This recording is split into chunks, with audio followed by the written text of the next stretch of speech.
Welcome to the Head Shepherd Podcast. I'm your host, Mark Ferguson, CEO at NEXTGen Agri International, where we help livestock managers get the best out of their stock. Before we get started, a big thanks to our three fantastic sponsors. Allflex, part of MSD, perhaps better known as Cooper's Animal Health in Australia, offers one of New Zealand and Australia's largest livestock product portfolios with a comprehensive suite of animal health and management products. Heininger is a one-stop shop for wool harvesting and animal fibre removal. The Heininger team have a deep understanding of livestock agriculture, backed by Swiss engineering and a family business dedicated to manufacturing the best. ProA Livestock Equipment have been delivering industry-leading livestock handling systems to producers across Australia, New Zealand and beyond for the last 25 years to improve on-farm safety, efficiency and profitability. We are grateful to our sponsors for their support, helping us bring Head Shepherd to you each week. And now, it's time to get on with this week's episode. Welcome back to Head Shepherd. You're with Ferg. Great to have you listening along. This week on the show, we feature Gus Rose. Gus works at AGBU. He's been doing some of the work for our project on feet health. He's been doing the genetic analysis for that work. We ran a webinar recently with Gus, and you can see the recording of that on the hub. We thought we'd bring it, those same words or those same findings through to the podcast so that people who don't get to the webinar can listen along in their tractors, headers, utes, horses, wherever you are today. And so an interesting chat about so we've been collecting lots and lots of data over the last few years around feet health and have a project running with Animal Health Australia and AWI, as supported by a range of different organisations as well. And this is an opportunity was the first opportunity to analyse that data and have a look. So some interesting findings that we thought we'd share on the podcast. Again, that webinar recording is available on the hub. You can jump on there and have a look. And it's also available through AWI as well. So a couple of different channels to access that video to see a few graphs linked with the audio. Also wanted to mention on the 15th of December, we're running a Genomics in Beef Hub Live, so on the Hub again, and this is around a PDS project that Phoebe Eckerman has got funded through NEXTGen Agri. Our MLA are supporting us to help livestock producers understand the use of genomics in their commercial herds in terms of those heifer selection products. So we're just going to run through that opportunity and talk through and hopefully have a few questions, have a bit of a chat around the use of genomics in beef production. Also, I wanted to mention a bit of a personal project I'm working on next year. If you're a reader of the newsletter, you will have seen last week I made the bold statement that I'm going to run walk, ride or row now, 2,000 Ks in 2026. It's all around supporting research and awareness in brain cancer. Some of you will know my good mate, Professor Andrew Thompson has been diagnosed with brain cancer in 2025, which was shattering news for me and lots of us. But rather than sit around with my fingers crossed, I thought we would do something. And so we're going to launch an opportunity for all to run, walk, ride or row 2,000 Ks in 2026. Or if you don't want to do any of that, hopefully you'll jump on and throw a few sponsorship dollars at that cause. All the money will go to a research organisation for brain cancer that they're working towards, as well as hopefully raise awareness. It's when you find out these things, you find out that some of these areas of health aren't that well supported, and we want to get behind it in 2026 and throw a bit of support behind Tomo. But we've lost Sarah Bloomer out of the same research group. There's a whole heap of people around my life and adjacent to it at the moment that have seemed to have this particular disease. So we want to do something about that here at Head Shepherd and NEXTGen Agri and really throw a bit of weight behind building awareness and hopefully build some research cash as well to get to a research organisation to do something to help those that have been inflicted by this particular disease, and either through treatment options or all the things that we know that those great research people do to help the lives of these people. So that's a personal project in 2026. I don't know if the body's going to hold up, but we're going to give it a crack. That's why we've put a few different options in there.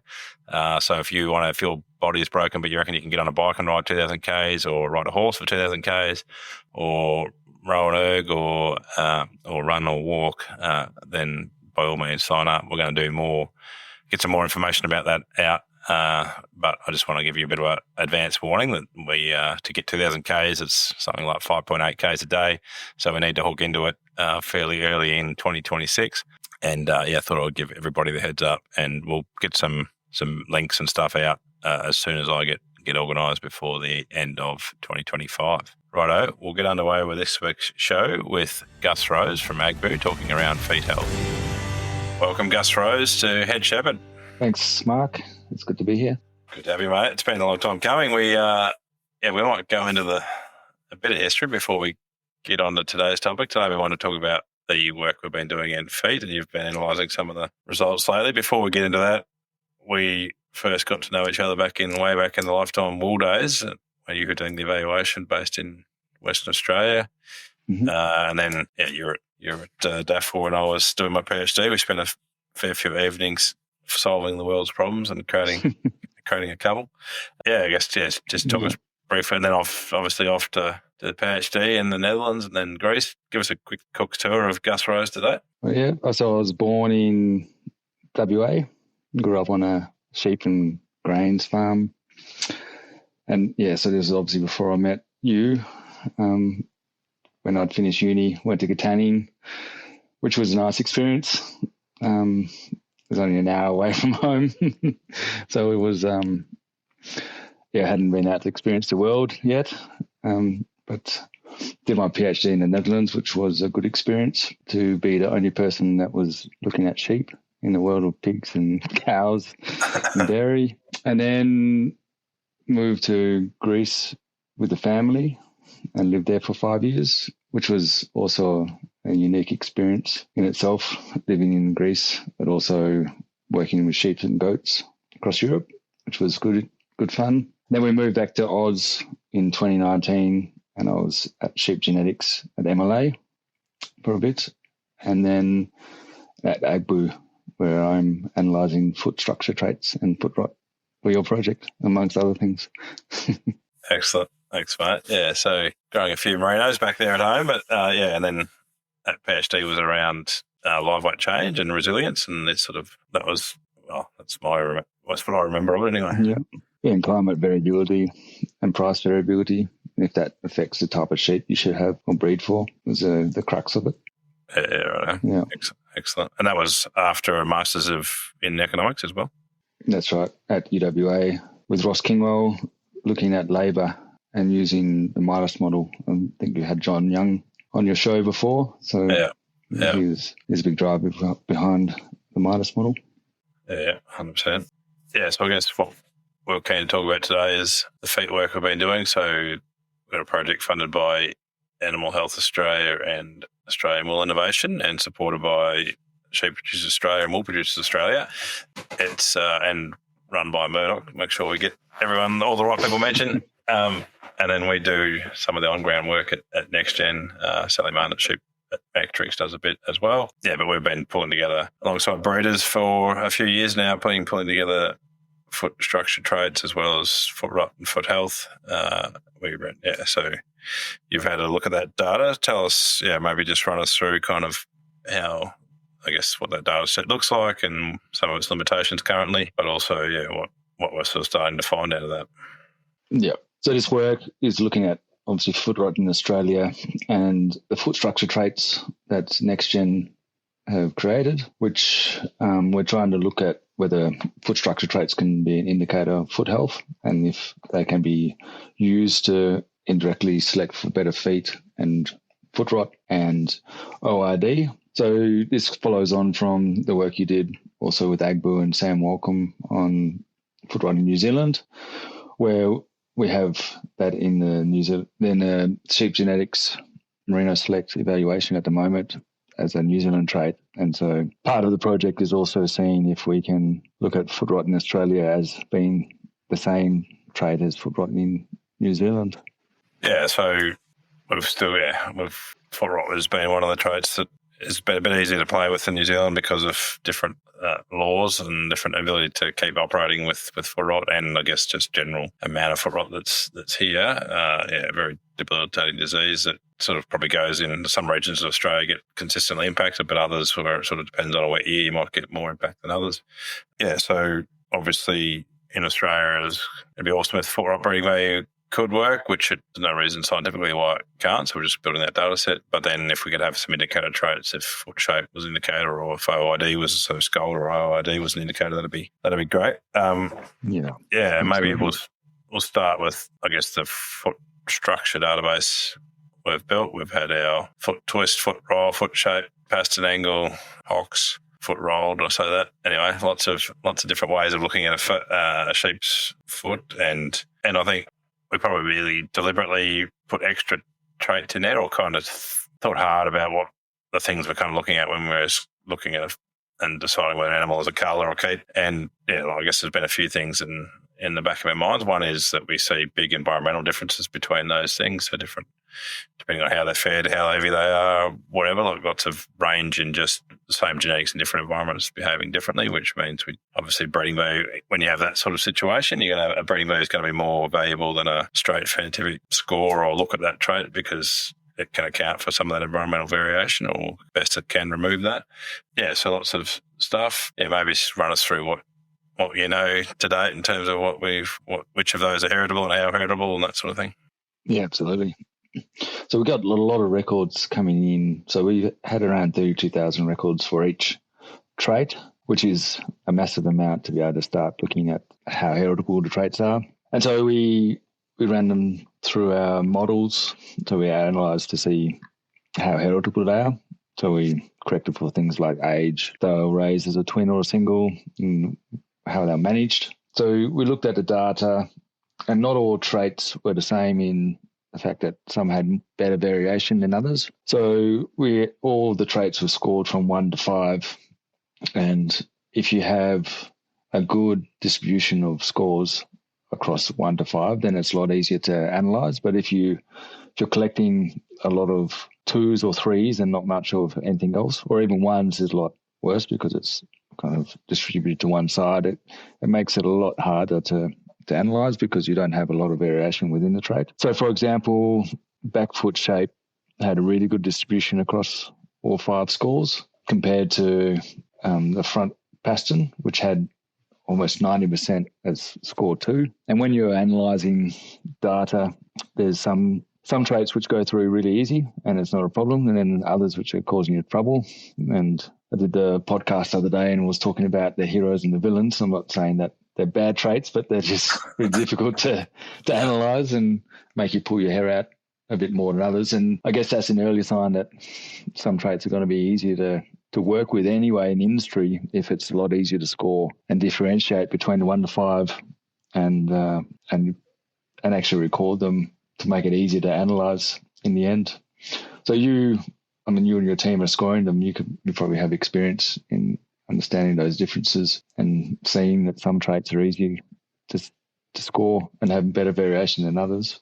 Yeah, I guess so when we talk foot shape, we're sort of looking at that side profile, kind of toe length almost is what it probably equates to. And that's something that I think you can consistently see regardless of conditions. And obviously, as we all know, when you're looking at, so we've got humans looking at animal score and recording scores. And you see, I think that foot shape, there's genetic variation, and our scoring system sort of cap was right across that variation. So that's been good. Something like pastern angle, where we've sort of had a lot of score 2s, which kind of tells us, or front passes particularly. There's a lot of, when you look at sheep generally, they're pretty good. And so that kind of 2 is that a bit of angle but not too much. 1 is very straight up. And what we had as a 3 was kind of down a bit. I guess if I had my time again, maybe we would have put more of our scores kind of closer to optimum. But I don't know that, I guess what we really want to do is knock out the sheep that have a really bad pastern. But I don't know, it'll be interesting whether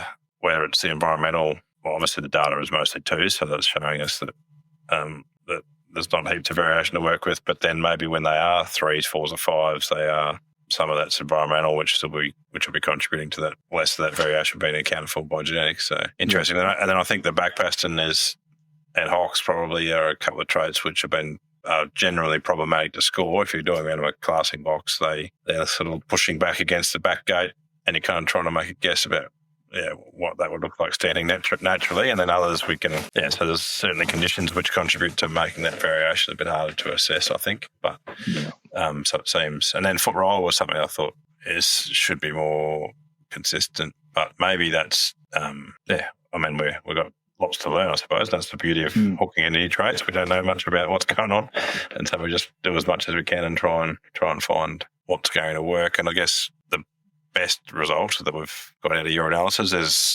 is the sort of heritability of foot shape being quite high, which means, and I think intuitively what we've seen as we've gone about this work is that you kind of see that sire continues to throw bad back feet or bad front feet or whatever, and then that's sort of what we're seeing, which maybe run us through what the heritability of those couple of foot shape traits are and what that would mean at that level. Yeah, that worked.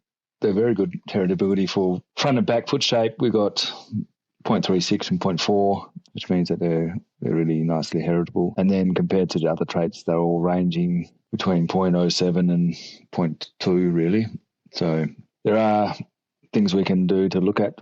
The beauty of this is that we've got lots of data, so we can start looking at other ways to analyse it, to pull apart some of that variation that probably exists in there, but we need to analyse a little bit tighter to see whether they're useful. And it's like you said, we don't know what we're going to get until we analyse it. So having at least one, which seems quite easier to measure as well, is a really good outcome already to the project, I think. Yeah, that's right. And I guess from day one, we've been hopeful of having something that was heritable so that we could get a breeding value generated, because once we've got a breeding value, we can include it in our indexes. So I guess in livestock breeding, there's going to be this two-step approach where you have structure assessed and then the breeding values, and then they're kind of two different processes. So you could have a really high indexing animal that's got terrible structure, whereas if we can actually have structure as part of that indexing system, we're less likely to breed those high numbered culls, I suppose. And so that's sort of been my passion from day one, and that's nice that we've got a few traits showing up with a bit of heritability. And it'll be, I mean, for the boys and girls who have been out there actually scoring these things, I do a little bit of it, but nowhere near as much as the team. And scoring one trait on front and back was going to be a whole lot more fun than scoring 9 and a lot quicker. So, and probably less taxing on our brains. So I mean, that'd be a good outcome. It'd be, I mean, if we can, we're not ready to give up on the other traits yet, I suppose. As you say, we've got more data to analyse. We've already got probably another 10,000 records that are either coming or sort of recently arrived, and another year or two to run. So we'll build that out, and then we'll make a call, like whether we combine some stuff or just ignore some of those things. And we've got lots to learn there. We can make some combination traits, obviously, by looking at role and shape together or something, and just see if that's better or worse than one of the independently or whatever. So a few things that can be done. But something else which was positive was that the front and back foot were quite positively correlated, which was a good sign, which means that, if you select on one, you're probably improving the other. Yeah. Well, what was that number? Well, foot shape had the best between front and back, and that was almost 0.8. Yeah, sure. So it kind of says you could almost just assess it across all feet, or just two fronts or just two backs, I suppose. But I mean, it's pretty. Doesn't take very long to score those couple of traits, particularly if you're on a good surface and they're standing freely. It's pretty good. One thing that we haven't done yet, but we are looking to do in another project we're working towards, is that white line disease, or shelly hoof is what we refer to it as, where you get that separation. That's something that in the literature there's a bit of heritability of, but it's not something we did actually score in this project. So that's something we can add down the track as well. Maybe it's probably a little bit problematic in the sense that you have to have them upside down for that particular trait, which is okay if we're scoring either OID or footrot, but for these shape traits, it's generally as they are in there walking. So something we can look at as well, but which again would be, I guess, under different, seemingly anyway, under some sort of different genetic control than what the others have been scoring. So that's how the digits separate, is it? The white line, the hard outside, when that separates and gets that big pocket of sand and or pocket of mud or whatever. There's some work being done over here on it, and as in New Zealand, a vet in the North Island whose name escapes me right now has been doing. She's been doing heaps of work dragging sheep out and scoring it. So it'd be good to collaborate on that and get that data included as well. Yeah, I guess there's a couple of other things we're hopeful of, and foot shape is good. I mean, that heritability with the number of records we got, it's kind of only a matter of time until that could get turned into an ASBV with a bit of analysis, or we can do within flock breeding days before that's available. But I guess OID or scold, and then foot shape, and then foot rot. I guess we found a positive correlation between foot rot and foot shape in a small data set that we've got so far, which is sort of promising. Yeah, absolutely. We obviously have a lot less records of foot rot and OID because of the way that the project's panned out. But we do have, particularly between foot shape, OID and foot rot, positive correlations between those three traits with quite a lot of error. So it'll be really exciting to get more data to see how true those correlations are, so that we can start having more certainty about those relationships. Yeah. I guess one thing that so in all the New Zealand work we hadn't, because of for a number of reasons, we didn't have OID or scold scored in the same animals as we had foot rot, and so there's different. Yeah, so essentially we hadn't scored that trait, and so that's what we want to do in this new project in Australia. And we've had one data set where the ewe progeny got scored for OID and where the progeny got scored for foot rot. So the size both had good numbers of records for those traits, and it was pretty low but positive correlation. So that's kind of, if they were negatively correlated, it'd be annoying. I was hoping for a high positive correlation, which means we could just score any time they got a bit of scold, and that would help us look towards foot rot resistance. But it seems like that's going to be maybe not as amazing as I hope, but still, if it's positive, it's not, you can make some gain on it. It's definitely favourable. So, and I think that it's still quite early days, because we don't even have 1,000 records yet for those, and like you say, not on the same animals. One thing that we can do to make it a better analysis is to include genomic information, so we can improve those relationships between the animals that are recorded. Foot rot and foot shape were also favourably correlated. We just covered that before, but that was higher than, well, at the moment anyway, foot rot and foot shape is higher than foot rot and OID, is it? No, OID was better with foot. So back foot shape and OID were really good, and back foot and foot rot were about 0.3, and then the front foot shape with OID and foot rot weren't as good. Yeah, right. Yeah. But they had a very high error. So there wasn't a lot of certainty in those. We're not really confident that they're... So as more data comes in, we can look at those and get a bit more certainty around how...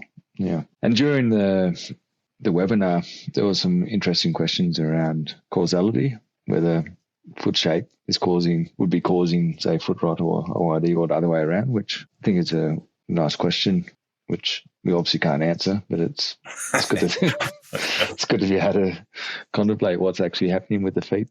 Yeah, exactly. And I think I think it is something that often in quantitative genetics we kind of don't. We know there's lots of genes at play. We did back in the New Zealand work, we did a genome-wide association study and found lots and lots and lots of genes were contributing to the foot rot outcome. So to then want to, so the likelihood of that being sort of one cause is pretty remote. But and we can all come up with different theories about how they would be related. It'd be awesome if someone out there is a keen PhD student that wants to spend 3 years of their life trying to understand it. That'd be handy. But I guess what's going to be interesting is if foot shape in an environment where there hasn't been any OID or foot rot, if that's correlated with foot rot or OID versus, I think you can it's easier to draw the conclusions about how they would be related if it's under conditions of pressure, high moisture, warmth, whatever, where you're going to get some disease. You can kind of see how those things might be correlated. It's going to be intriguing because a lot of the data we've been collecting is animals that haven't seen any of these diseases, and that's maybe where that genomic addition will help. Yeah, I think we've got some interesting stuff to learn as we get a bit more data. Yeah, absolutely. And of course, we're just looking at the genetic relationships here, but then there's obviously those environmental relationships which could be playing a part. Yeah, and I guess that's where we want to really understand, because I don't think we fitted models with live weight and stuff, did we? So things like past and angle, where anecdotally at least you get problems when animals grow fast or get heavy. And I guess what we want to know is that, how much is that at play, or is that at play? Is that just in our heads and not real, or what? Then that's kind of what all of these things are designed to do, with help us understand how to do it better. Yeah, absolutely. Yeah.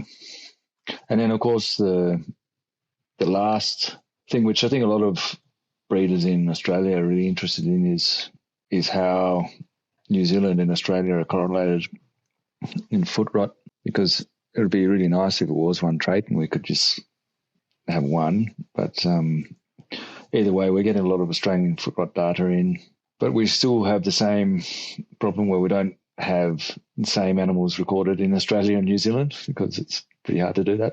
But we did analyse it, and we got quite a favourable positive correlation, still with lots of error. So if we can start looking at that as more data comes in and being a little bit more certain about that, I think either way, at the end of this project, we'll be looking to get ASBV for Australian breeders, whether it's an Australian specific or New Zealand specific. Either way, that'll be a good outcome for the project, I think. Yeah. And there've been a few breeders that have found a way to get their animals assessed for footrot phenotypes in New Zealand. In Australia. So it'd be good to reward those, as get some data on those guys, as well as the CPT that we've been running as part of the project, the progeny test, where we've been fortunate to have a place where we can have a short burst of footrot run and then get it back under control.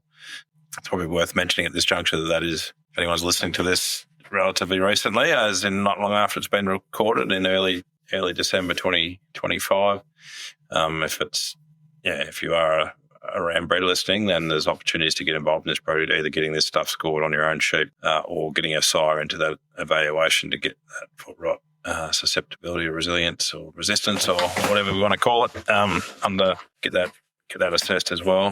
There's certainly breeders out there who know the impact of feed health on animal welfare and production in their environments, and lots of people are pretty keen to see the back end of any sort of footrot shears or any foot trimming or any zinc troughs and all that sort of stuff. And certainly our experience in New Zealand has been that breeders that have done this and done it well have moved away from having to treat feet and still run formal sheep. Funnily enough, that's the whole reason I moved to New Zealand. That I was moved over here in the first place to do that work. Moved from WA to here to really. Was the original goal, I suppose, of the work that I came to do, which has been it's good to be continuing that story, and hopefully we'll get a solution for all farmers, find more farmers across the Tasman. Yeah, absolutely. I think it's a good story, and it's a good legacy from all the work that's come before to walk towards having a footrot score in Australia. And I think it's a credit to the breeders that have put the effort in, either through this project or on their own, to get data in such difficult circumstances. Yeah, exactly. Shows the real grit that we know that some of those breeders out there have got. And it's great to have that. Great to have that data. We are obviously aware that we've heavily focused on formal, and plenty of people would know that that's probably a good place to start. We are, though, just looking at expanding this work through a different project, but into, I guess, some of the maternal breeds, shedding breeds, into the other animals in Australia and New Zealand too, because there is still, while those breeds, particularly the sort of established maternal breeds, are tending to be better in the feed, but some of the shedding breeds, as you introduce genetics from different parts of the world that haven't seen as much rainfall, we're certainly seeing plenty of feed problems in some of those combinations. So opportunity to move out of formal with this work as well, which is going to be good. It'd be good if obviously whatever we learn in formal, we can not have to relearn in the strong wool or shedding game. We can apply some of the same principles and move forward, which would be good. Do you see much differences in feet between, say, your maternal and your Merino or your farm wool? Yeah, I mean, there's plenty. Yeah, arguably Romneys in New Zealand, there's still variation there. Like, it's still culling sheep for feet, rams. Yeah, so there's still variation, but probably most cases under the same conditions, farm wool would be slightly worse. But I think a lot of the work we've done in the last 13 years is sort of challenge that as well. We do see a lot of problems with some shedding breeds, lots of shedding breeds coming out of Africa or out of drier areas, and we see those feet not holding up. And that's mainly obviously a background thing, and then a not very long selected thing as well. Like we're in the early days in some cases, how long they've been around. Yeah, so it'd be good to be able to do the same work in those breeds in time as well. Yeah, it'd be interesting to see how they compare for all these traits. All right, thanks, Gus. Thanks for all the analysis. And obviously, we just run pretty much the first analysis of this data was been the last couple of weeks, which has been great. I feel like it's been a long time coming. It's something that's sort of waiting to open that Christmas present, and it's been good that it wasn't all in vain. We actually got some nice heritabilities there and some indications of some good things that might come as we get more data. But obviously, we're a bit cautious around those things that we need more information around before we can help breeders make really good decisions. Obviously, we've got another year or so to run, or a year and a half, really, a couple of years to run on this project. So there's as we mentioned before, there's opportunities to get involved, but also opportunities to watch this space. As soon as we get more information, we get more confident around that information, we can be sharing it with breeders, and anything we find, we'll put on the hub, and we'll make sure people get access to it. As you've mentioned, hats off to the breeders that have helped us out.